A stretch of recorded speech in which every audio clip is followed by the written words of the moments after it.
احمد. استاذ عماد. ازيك يا احمد، عامل ايه؟ الله يخليك، انت اخبارك ايه؟ الحمد لله. انت ايه اخبارك يا حبيبي؟ الحمد لله. انت عامل ايه؟ تمام. عاش من شافك. الله يكرمك، بس يعني عايزين نشوفك يا احمد. موجود، انت عارف بقى الشغل وكده. المهم يا احمد، لو احتجت حاجه بقول لك. اكيد اكيد يا استاذ عماد، تسلم، كتر خير. حاجه؟ ربنا يخليك. الله ياسمين. هو ايه اللي بيحصل ده؟ ايه اللي مراته بتعمله ده؟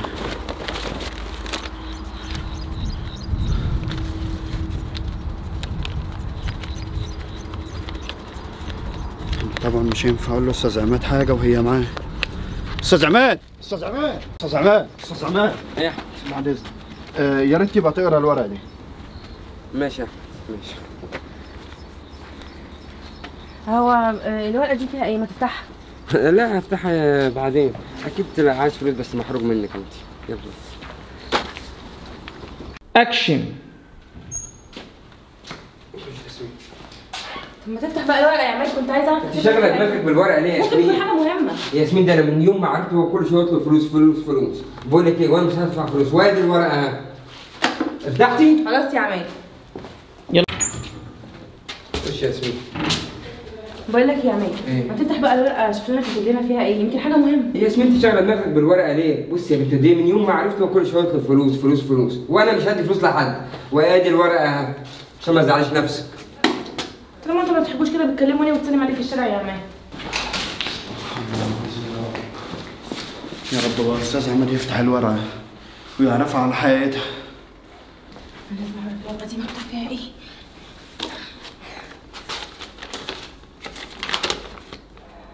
خلي بالك من مراتك، دي عينيها زايغه وانت ما تستاهلش كده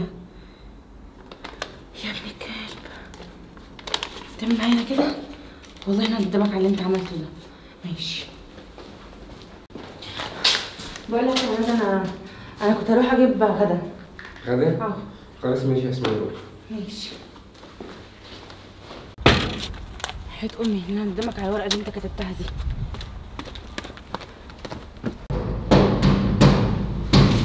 ايوه. ايه ده؟ مش انت برضه مرات استاذ عماد؟ ايوه انا مرات استاذ عماد. بقى انت بقى عايز تاذيني وتخرب بيتي؟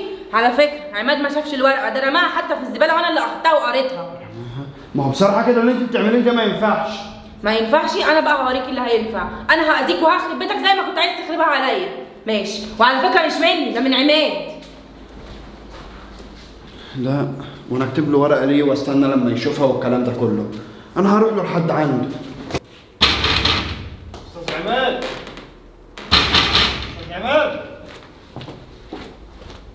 يا استاذ عماد. لا ده احمد اكيد عايز فلوس، وبعدين هنعمل نفسي انا مش انا اصلا. واضح ان هو مش هنا، هبقى اجي له وقت تاني. يا سلام لو كان معايا تليفون كنت زمان رنيت عليه وخلصت.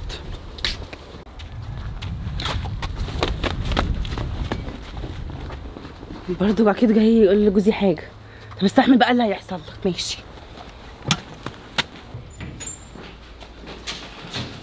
ياسمين. ايه يا عماد؟ احمد بره؟ ايوه انا لسه شايفاه، هو كان لسه ماشي من عندك ولا ايه؟ الحمد لله. المفروض اللي خبط على الباب بره وانا ما رضيتش افتحه. ايه ده؟ انت ما فتحتلوش؟ ايوه ده اكيد كان عايز فلوس. سبت كل ده على الباب يعني؟ ايوه انا عملت نفسي انا مش هنا اصلا. خلاص ماشي. الحمد لله ما شافكيش انت رحت. قلقت. الحمد لله ان هو ما قالوش اي حاجه. جدع يا عماد. لو كان فتح بقه بكلمه كان عماد طلقني فيها، وانا طبعا مش هسكت له. انا بيتي مش هيتخرب بسبب واحد جربوع زي ده. بس انا لازم اهدده، انا لازم اروح له البيت. يا رب. طب اوصل لعماد ازاي دلوقتي عشان اعرفه واقول له؟ ولا تسكت يا دي احمد وكانك ما شفتش حاجه؟ ايوه انت تسكت. انت هتجيب لنفسك المشاكل ليه؟ ولا كانك شفت حاجه ولا ليك دعوه بحاجه. وادي بقى احمد يفضل عارفني بقى في الرايحه وفي الجايه، عايز فلوس عايز فلوس. لا انا بقى لازم اقطع الحوار ده خالص واقول له يا احمد ما تجيليش على سكه، ولا في فلوس ولا في جنيه ولا اتنين.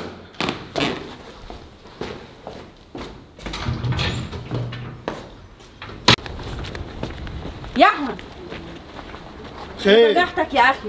وصلت بيك البجاحه ان انت تيجي لغايه البيت عشان تشتكي لجوزي؟ ايوه هقول له عرف حياتي. حتى لو انت حكيت له وقلت له على كل حاجه هيصدقني ويكدبك انت. ده انت اللي بجح. انت جاي وكله هيجي فوق دماغك.